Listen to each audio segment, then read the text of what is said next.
All right, I thought I'd give us another update on the truck.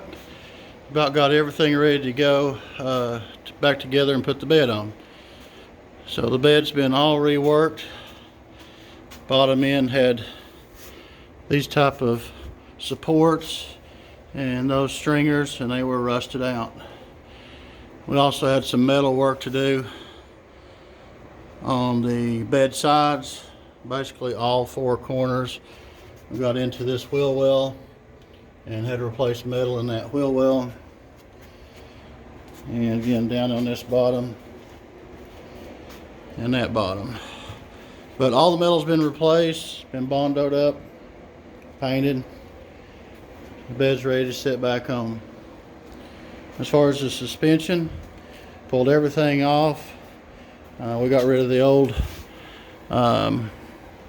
riveted in cross member right there and put a CPP tubular cross member in there, which also relocates the shocks and sets those up better.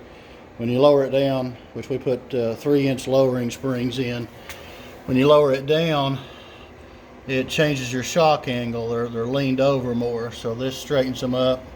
It's just a different bracket that goes onto the tubular bar, and then a different bracket that goes down there on the U-bolt bracket. So it's got new CPP shocks.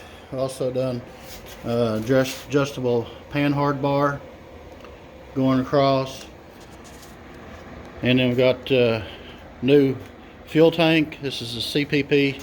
No, I'm sorry. This is a Tanks Inc. for early model 50s Chevrolet sedan, and it worked out perfect. It's good and wide. We just lifted it in from the bottom, put a little angle bracket on each side.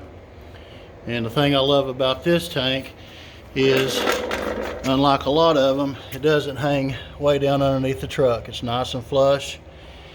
And then we got my bumper on, and then I got a tow hitch that comes up and runs up on the side of the frames instead of the inside of the frame, so it wouldn't affect the fuel tank. And it's a hidden hitch, so it comes in right here under the license plate. Flip it down, there's my receiver, and just put the ball and thing in there, and then you can hook up and ready to go. But all that keeps it really nice on the back end. No hitch hanging down, no fuel tank hanging down, all nice and clean. And it looks like my 3-inch drop should be pretty perfect. I don't want it a low rider, but I didn't want it setting up like a big farm truck. So you can kind of see a little bit more for the truck's not so all jacked up in the back. And it definitely stiffened up the truck. Those are nitrogen filled shocks, so they're a little stiffer, and should make it so it's not so farm truck driving. Of course, we'll do some suspension work to help that too, maybe even do a sway bar. But the end result, I think we're ready to put the bed back on and see where it sits at. I'm anxious to see what the ride height is going to be in the back, because I'm basically going to match the front to where the back sits. But I think it's going to end up probably about 1 inch or maybe 2 lower than the front, so it'll give me a little bit of room to bring the front down and just match it to the back end. So super happy that the way everything worked out. I think that it's going to be pretty cool, and I hope to get the bed on it the next day or two and see where it sits at. Inside is pretty well done, except for a little bit of wiring and stuff. All the bucket seats, console, door panels, all seem to work out real well, especially on a budget.